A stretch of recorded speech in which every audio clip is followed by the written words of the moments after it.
بچے اکثر نہیں کہتے کہ لڑائی لڑائی معاف کرو اللہ کا گھر صاف کرو، جسے سنتے ہی دوسرے دونوں بچے جو ہیں وہ ان کے گھر پہنچ گئے۔ ویسے اب یہ باتیں اتنی سادہ تو نہیں ہے نا کہ ادھر فون کیا اور ادھر وہ دوڑے دوڑے پہنچ گئے۔ اس کے پیچھے ظاہر ہے کہ ایک بیک گراؤنڈ ہے جس کا ذکر میں آگے کرتی ہوں۔ لیکن محسن نقوی کے قریبی حلقوں کے مطابق وہاں پر کیا بات ہوئی ہے، تو ایک تو وہی بات کی گئی ہے کہ دہشت گردی کے حوالے سے سہیل آفریدی کی گفتگو اور مجموعی طور پہ ان کے رویے کو لے کر بیہیو کرنے کا مشورہ دیا گیا ہے، جبکہ عمران خان کے حوالے سے ریاستی ترجمانوں نے پھر دو باتوں کو کنفرم کیا ہے۔ ایک، بشریٰ بی بی کی بیٹی سے ملاقات کی یقین دہانی کرائی گئی، جس کے مطابق پھر جمعے والے دن بیٹی کو بشریٰ بی بی سے ملاقات کروائی بھی گئی تھی نا، جس سے پھر یہ تاثر دیا گیا یا دکھایا گیا کہ عدالتی حکم سے تو آپ ملاقات والے دن بھی ملاقات نہیں کر سکتے، لیکن محسن نقوی کے حکم سے ملاقات کے لیے مقرر دن نہ ہونے کے باوجود بھی ملاقات ہو سکتی ہے، یعنی کہ وزیر داخلہ کی طاقت کا جلوہ دکھایا گیا۔ اچھا، اس سے پھر آپ اندازہ کر لیں کہ محسن نقوی کے سامنے پھر کسی کی بھی کیا اوقات ہے، اور اس اوقات کی تفصیلات پھر ریاست کے پرائیویٹ ترجمانوں نے بیان کر دی ہے۔ کہا گیا کہ اس ملاقات میں اسلام آباد ہائی کورٹ کے معاملے پر بھی بات چیت ہوئی، جہاں جسٹس ڈوگر نے عمران خان کے وکیل کو آخری موقع دیا ہوا تھا، لہٰذا سہیل آفریدی نے اس پر تشویش کا اظہار کیا، جبکہ محسن نقوی نے اس کیس کو پینڈنگ رکھنے کا اشارہ دیا، یعنی کہ ڈیڈ لائن کو ایکسٹینڈ کرنے کے روشن امکانات کا اظہار کیا، لیکن ساتھ ہی یہ بھی کہا کہ پی ٹی آئی کو بھی اپنے رویے کا جائزہ لینا ہوگا، جو برقرار رہے گا تو معاملات پھر نہیں حل ہوں گے۔ اب وہ کیا رویہ ہے، تو یہ بات کوئی ڈھکی چھپی تو نہیں ہے نا، سبھی کو معلوم ہے کہ بنیادی مطالبات دو ہی ہیں،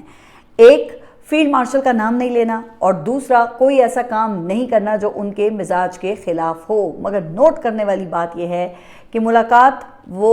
14 مئی کو ہوئی، اور حیران کن طور پہ اس کے بعد ہائی کورٹ نے ڈیڈ لائن میں یہ 1 ماہ کی توسیع کر دی۔ وہ جیسے صدر ٹرمپ مذاکرات کے لیے ایران کو آپ نے دیکھا نا کہ ڈیڈ لائن دیتے رہتے ہیں، جس کے اختتام پر پھر سنگین نتائج کی وہ خوب دھمکیاں بھی دیتے ہیں، اور یہ ڈیڈ لائن ختم ہونے سے پہلے اسے مزید وہ ایکسٹینڈ بھی کر دیتے ہیں۔ تو کیا خیال ہے کہ پھر لگتا نہیں ہے کہ یہ وہی فارمولا ہے جو یہاں پر بھی اپلائی کیا گیا ہے؟ اسی لیے تو کہتے ہیں کہ کیمسٹری اور طاقت کے فارمولے نہیں بدلتے، تیزاب اور اساس کو جہاں بھی مرضی ملائیں آپ، وہ نمک ہی بنے گا۔ اسی طرح طاقتور جہاں بھی ہوگا نا، وہ یہ ریڈ لائنز اور ڈیڈ لائنز سے ہی کام لے گا۔ لیکن خیر، اس سے میرے موقف کی تائید ہو گئی جو میں تسلسل سے اپنے ولاگز میں آپ کو بتاتی آ رہی ہوں، اور تاثر بھی یہی دیا جاتا ہے کہ ایک یہ کہ ریلیف یہ کورٹ کے ہاتھ میں نہیں ہے، محسن نقوی کے ہاتھ میں ہے، اور دوسرا یہ کہ عمران خان کو کوئی بھی قانونی حق دینے کے ساتھ ضمانت کے لیے ایک تلوار ان کے سر پہ لٹکائی جاتی ہے۔ تو بہرحال اب یہ ہے دو اہم فریقوں کا موقف، جس میں بظاہر ایک بات پر اختلاف ہے، اور وہ یہ ہے کہ عمران خان سے متعلق گفتگو جو کہ خیبر پختونخوا کے وزیر اعلیٰ سہیل آفریدی کے مطابق نہیں ہوئی، لیکن جس پر دونوں جانب سے اعتراف کیا گیا ہے، وہ یہ کہ دہشت گردی کے حوالے سے ہونے والی گفتگو ہے۔ اب یہ کس تناظر میں ہوئی ہے، تو یہ دونوں طرف کی اپنی اپنی پروجیکشن ہے، لہٰذا اس لحاظ سے دیکھیں تو دونوں فریقین کے پاس وہ کچھ نہ کچھ بیانیہ بنانے کی گنجائش ہے، لیکن سیاسی گفتگو کے حوالے سے اختلافی امور کی وضاحت وہ بیرسٹر گوہر کو کرنی چاہیے تھی نا، آخر وہ چلے نام کے ہی صحیح، لیکن ہیں تو پاکستان تحریک انصاف کی چیئرمین، لیکن ان کا مسئلہ یہ ہے کہ انہیں جتنا بتایا جاتا ہے نا وہ اتنا ہی بولتے ہیں۔ جیسے کہ عمران خان کو جب آپ نے دیکھا کہ معائنے کے لیے ہاسپٹل لایا گیا تو بیرسٹر گوہر کو ہر اطلاع دی گئی، جو کہ وقت گزرنے کے بعد پھر بیرسٹر گوہر نے پبلک بھی کی، اور یہ کہہ کر کی کہ مجھے ابھی یہ بتایا گیا ہے۔ ویسے اس سے تو لگتا ہے نا کہ وہ بھائی واقعی پروفیشنل وکیل ہیں جن کا کام وقوعے کے بعد شروع ہوتا ہے۔ جیسے ابھی آپ نے دیکھا تھا نا کہ سہیل آفریدی اور محسن نقوی کی ملاقات کے بعد راولپنڈی میں وہ سٹینڈ آف ہوا تھا، جس کو پھر وائنڈ اپ کرنے کے لیے بیرسٹر گوہر وہ دھرنے کے مقام پر پہنچے تھے۔ اب محسن نقوی کے قریبی حلقوں کی جانب سے یہ بات بھی سامنے آئی ہے کہ بیرسٹر گوہر کے ہی فون سے سہیل آفریدی کی بات وہ انتظامیہ سے کروائی گئی تھی، جس کے بعد یہ معاملہ پھر آپ نے دیکھا کہ وہ رفع دفع ہوا۔ اچھا، اب یہاں پر سوال یہ اٹھتا ہے کہ یہ بیرسٹر گوہر یہ کس جانب سے کھیلتے ہیں؟ تو ریاست کے ان پرائیویٹ ترجمانوں کے مطابق بیرسٹر گوہر پاکستان تحریک انصاف کے ان چند لوگوں میں سے ہیں جن کے ساتھ اسٹیبلشمنٹ کے رابطے ہیں، اور محسن نقوی سے تو ہر وقت وہ ان ٹچ رہتے ہیں۔ اچھا، ویسے میرا خیال یہ ہے کہ یہ ان ٹچ کا لفظ کہنا یہ کیا بیرسٹر گوہر کی صلاحیتوں کو انڈرمائن کرنے والی بات نہیں ہوگی؟ بھائی ان کے لیے تو یہ کہنا چاہیے کہ وہ محسن نقوی سے لمحہ بلمحہ ان ٹیون رہتے ہیں، اسی لیے تو گزشتہ 2.5 سالوں سے ان کی ایک ہی ٹون ہے، جس کو ریاستی حل کے معاملہ فہمی کا نام دیتے ہیں۔ اب یہی وجہ ہے کہ کہا جاتا ہے کہ ان کی اس معاملہ فہمی کے قدردانوں میں فیلڈ مارشل اور وزیر اعظم شہباز شریف بھی شامل ہیں۔ اچھا، اب یہ بات میں اپنی طرف سے نہیں کر رہی ہوں، یہ دعویٰ تو وہ لوگ کر رہے ہیں جو کہ سوشل میڈیا پر ان کی بیک وقت ترجمانی کے حوالے سے مشہور ہیں، لیکن کیا اس نام نہاد معاملہ فہمی سے پاکستان تحریک انصاف کو اب تک کوئی فائدہ ہوا ہے؟ تو ایسا لگتا تو نہیں ہے۔ یقیناً کئی جگہوں پر تصادم کا خطرہ وہ ضرور ٹلا ہے، لیکن جس چیز کو حکومتی لوگ معاملہ فہمی کہہ رہے ہیں، کہا یہ جاتا ہے کہ وہ عمران خان کے سپورٹرز کے نزدیک ایک ایسے ٹرک کی بتی ہے جو لگتا ہے کہ 2.5 سال سے کوہ ہمالیہ کی چڑھائیاں ہی چڑھ رہا ہے۔ تو اس لحاظ سے سہیل آفریدی اور بیرسٹر گوہر کے لیے وہ جو میں نے شروع میں بات کی تھی نا، شیخ سعدی کی حکایت کے مطابق نصیحت دیوار پر لکھی ہے، کیونکہ یہ تو رپورٹ ہو چکا ہے نا کہ وزیر داخلہ نے اسی طرح کے رابطے اس سے پہلے جو خیبر پختونخوا کے وزیر اعلیٰ تھے علی امین گنڈاپور، ان کے ساتھ بھی رکھے ہوئے تھے، جو ویسے تو اب بھی نہیں ٹوٹے ہیں کہا جاتا ہے، لیکن ان رابطوں کو ہی بروئے کار لا کر یہ بھی کہا جا رہا ہے کہ گزشتہ 2 سالوں میں وزیر داخلہ نے عمران خان کی رہائی کی جو تحریک ہے اس کو ناکام بنایا ہے۔ پاکستان تحریک انصاف کے حامیوں کا کہنا یہ ہے کہ 2024 کے الیکشن میں لینڈ سلائیڈ وکٹری کے بعد واضح طور پہ ایک ایسا سازگار ماحول نظر آ رہا تھا، لیکن بیرسٹر گوہر اور علی امین گنڈاپور کی معاملہ فہمی وہ اس پارٹی کو یہاں تک لے آئی ہے کہ اب رہائی تو دور، قانونی حق بھی مشروط کیے جا رہے ہیں، جبکہ علی امین گنڈاپور کی وزارت اعلیٰ کو بحال کرنے کی جو تلوار ہے وہ الگ سے سہیل آفریدی کے سر پہ لٹکا دی گئی ہے، اور عمران خان کا معاملہ آپ دیکھیں کہ وہ وہیں کا وہیں سٹک ہے۔ صرف اتنا کہا گیا ہے کہ عمران خان سے بہنوں کی ملاقات کا معاملہ وہ بھی ڈسکس ہوا، لیکن محسن نقوی نے کوئی اس کی یقین دہانی نہیں کروائی ہے۔ اچھا، اب کل منگل ہے، کل پھر ملاقات کا دن ہے، تو یہ بھی دیکھنا ہے کہ سہیل آفریدی کا پھر کل لاہ عمل کیا ہوتا ہے، کیا وہ ایک بار پھر اڈیالہ جیل جائیں گے، اور دوسری طرف محسن نقوی کا بھی پتہ چل جائے گا نا کہ کیا وہ عید سے پہلے عمران خان سے ان کی کسی بہن کی ملاقات کروائیں گے یا نہیں۔ اگر پہلے والے حالات ہی رہتے ہیں تو جناب اس کا مطلب یہ ہے کہ ریاست کا مقصد وہ مسئلے کا حل نکالنا نہیں ہے، بلکہ جو یہ سیاسی تھریٹ ہے نا، اس کو مینج کرنا ہے، چونکہ بتایا یہ جاتا ہے کہ جناب عملی طور پہ محسن نقوی ہی اس رجیم کے اصل نمائندے ہیں، اور ان کے سامنے نہ تو نائب وزیر اعظم اور نہ ہی وزیر اعظم کی کوئی حیثیت ہے، بھئی جس کا مظاہرہ تو ہم نے ان مذاکرات کے معاملے پر بھی دیکھ لیا ہے کہ پیغام رسانی کے لیے نہ فورن منسٹر اور نہ ہی فورن آفس، صرف اور صرف محسن نقوی پر اعتماد کیا گیا۔ وہ ملکی معاملات میں کسی بھی وقت کہیں بھی کسی کی بھی جگہ لے سکتے ہیں، لیکن ان کے سامنے دیوار پر بھی ایک نصیحت واضح طور پہ درج ہے کہ گزشتہ 4 سالوں میں پہلے وزیر اعلیٰ پنجاب اور اب وزیر داخلہ کی حیثیت سے انہوں نے ہر ممکن کوشش کر کے دیکھ لی ہے کہ کسی طرح وہ عوام کے دلوں سے عمران خان کے نقوش کو مٹا دیں، لیکن کہا یہ جاتا ہے کہ ان کو کامیابی نہیں ملی، شاید جس کی وجہ سے ریاست کو پھر ہر کچھ عرصے کے بعد آپ دیکھتے ہیں کہ ایک بیک چینل کھولنا پڑتا ہے، لیکن مقصد چونکہ وقتی دباؤ کم کرنا اور لگتا یہ ہے کہ عمران خان کی رہائی کو ہر ممکنہ تاخیر کا شکار کرنا ہوتا ہے، اس لیے ابھی تک کوئی بیک چینل وہ کامیابی نہیں ہو سکا، لہٰذا کچھ تجزیے اور تبصرے وہ اس طرح سے بھی ہو رہے ہیں کہ وزیر داخلہ کو سنجیدگی اختیار کرنی چاہیے، اور اگر واقعی سی بی ایمز کرنی ہیں تو خلوص نیت سے کی جائیں، نہ کہ کسی قیدی کے آئینی اور قانونی حقوق کو اسی کے خلاف ہتھیار کے طور پہ استعمال کیا جائے، ورنہ یہ سیاسی لڑائی پھر جاری رہے گی اور وزیر داخلہ کا جو اصل کام ہے وہ بہت پیچھے رہ جائے گا۔ اچھا، اب کرکٹ کی حالت وہ بھی آپ سب کے سامنے ہی ہے کہ بنگلہ دیش بھی ہمارے خلاف مسلسل جیت کے ریکارڈز بنا رہا ہے، لیکن اس سے بھی زیادہ اہم وہ ملک میں امن و امان کا قیام ہے، جہاں کوئٹہ میں ابھی یہ 2 دن پہلے ایک بہت بڑا واقعہ ہوا ہے۔ تو سب سے پہلے تو اس دہشت گردی کی پرزور مذمت اور اس میں شہید ہونے والے ایف سی اہلکاروں اور عام شہریوں کی شہادت پر دلی افسوس، اچھا جن کی تعداد جو ہے وہ کوئی 25 سے 30 بتائی جا رہی ہے۔ اچھا، اب آپ دیکھیں کہ یہ جو حملہ ہے یہ بلوچستان کے کسی دور افتادہ علاقے میں نہیں ہوا ہے، بلکہ یہ کوئٹہ کے دل میں ہوا ہے، جو کہ یقیناً انٹیلیجنس کی ناکامی اور سیکیورٹی بریچ ہے۔ ایک شٹل ٹرین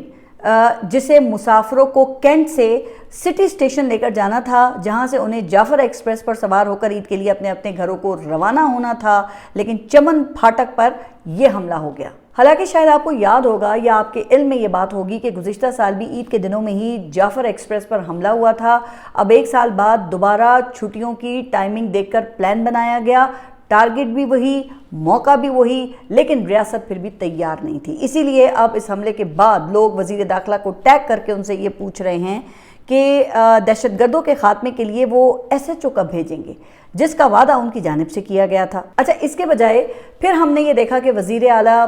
وہاں پر پاکستان پیپلز پارٹی کی ٹوپی پہنا کر جنہیں بھیجا گیا ہے، وہ دھماکے کے بعد محسن نقوی کے استقبال کے لیے ایئرپورٹ پر پائے گئے، جس سے ظاہر پھر یہ ہوتا ہے کہ ان کا کام وہ صرف لگتا ہے کہ پروٹوکول ڈیوٹی تک ہی محدود ہے، اس سے بڑھ کر ہے ہی نہیں. لہٰذا پھر ہم نے یہ دیکھا کہ وزیر اعلیٰ اور وزیر داخلہ کی ایک کلوز ڈور میٹنگ منعقد ہوتی ہے، جس میں وزیر اعلیٰ کی جانب سے یہ کہا گیا کہ فتنۃ الہندوستان کے دہشت گردوں کو منطقی انجام تک پہنچائیں گے. اب کوئی ان سے پوچھے نا کہ پاکستان وہ امریکہ اور ایران کے درمیان مسائل حل کر رہا ہے، وہ روس، امریکہ، چین اور گلف ممالک سے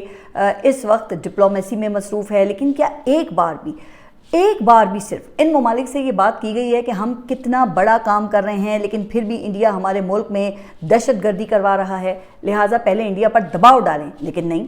ابھی تک تو ایسی کوئی بھی بات ہمارے سامنے نہیں آئی ہے. بلکہ جب پاکستان کے فیلڈ مارشل اور وزیر داخلہ ایران میں تھے نا، تو اس وقت جو امریکی وزیر خارجہ ہے نا مارکو روبیو، وہ انڈیا کے دورے پر تھے. کیا امریکہ کو انڈیا کے ثبوت دکھا کر کوئی دباؤ ڈالنے کی کوشش کی گئی؟ اگر نہیں کی گئی تو پھر یہ ڈومیسٹک کنزپشن کے لیے انڈیا کا نام لینے کا پھر کیا فائدہ ہے؟ ہمیں تو پہلے سے ہی پتا ہے کہ انڈیا ہمارا دشمن ہے، انفیکٹ بہت بڑا دشمن ملک ہے. تو سوال پھر یہ اٹھ رہا ہے نا کہ کیا دہشت گردی کے واقعات وہ ڈیل کرنے کا یہ طریقہ ہے؟ اور شاید یہی وجہ ہے کہ اب ان کو شہباز شریف یا نون لیگ کے جو قریبی حلقے ہیں نا، وہ عہدہ چھوڑنے کے مشورے دے رہے ہیں. اچھا، ویسے تو سوشل میڈیا پر کئی لوگوں نے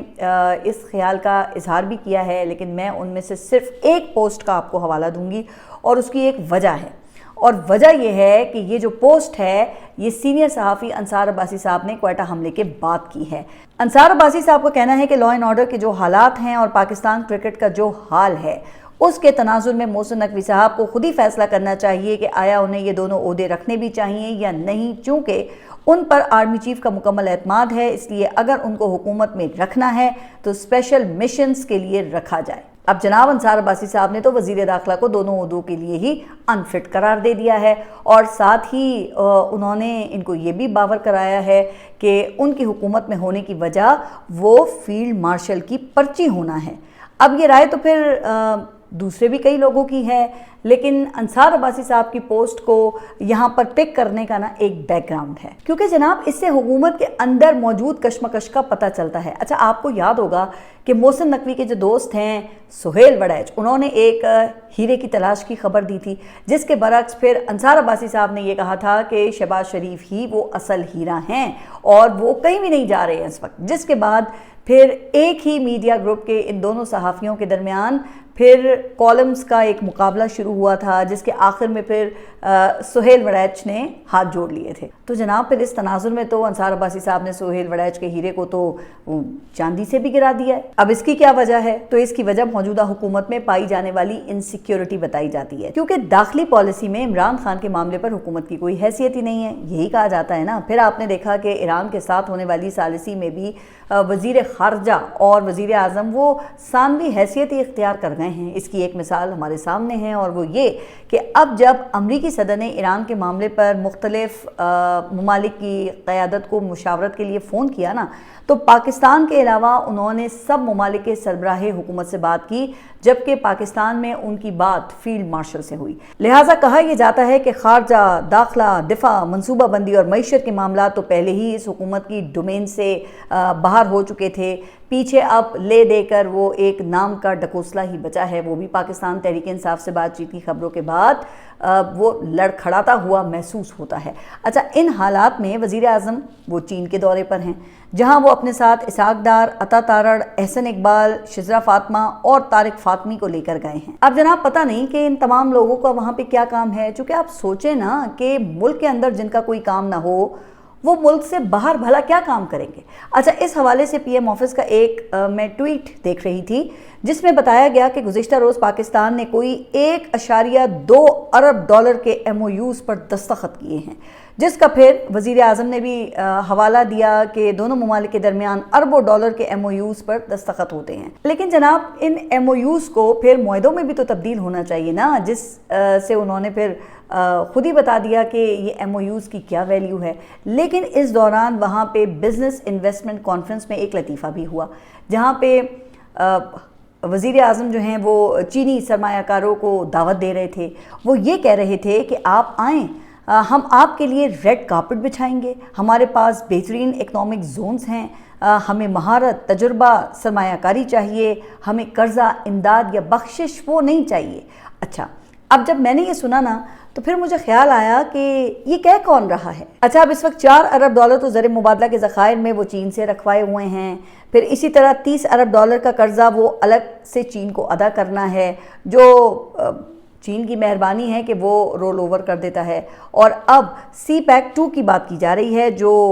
پھر سے ایک قرضہ ہوگا. اچھا، اس سے پہلے پھر سی پیک 1 میں بجلی کے منصوبوں میں جو قرضہ اس حکومت نے وہ 10 سال پہلے لیا تھا، اس کو ادا کرتے کرتے یہاں پہ عوام کی کمر ہی ٹوٹ گئی ہے. لیکن پھر بھی آپ یہ جانتے ہیں کہ خطے میں سب سے مہنگی بجلی وہ اس وقت پاکستان میں ہے، اور وزیر اعظم وہ چینی سرمایہ کاروں کو وہاں پر دعوت دے رہے ہیں کہ آئیں ہمارے یہاں سستی لیبر سے آپ فائدہ اٹھائیں. اب سستی لیبر سے تو وہ فائدہ اٹھا لیں گے، مگر انڈسٹریل زون میں گیس اور بجلی کون دے گا سر؟ یہ بھی بتا دیتے. کیا خیال ہے کہ اس انرجی کاسٹ پر کیا دنیا کا مقابلہ کیا جا سکتا ہے؟ اور پھر دوسری اور سب سے اہم بات یہ کہ جب وزیر اعظم وہاں پہ سرمایہ کاری کی دعوت دے رہے تھے نا، تو یہاں کوئٹہ میں دہشت گردی کا واقعہ ہو چکا تھا. تو جناب وزیر اعظم پہلے ملک کے حالات پر تو توجہ دیں، یہاں سیاسی استحکام لائیں اور سرمایہ کاری کے لیے سازگار ماحول پیدا کریں،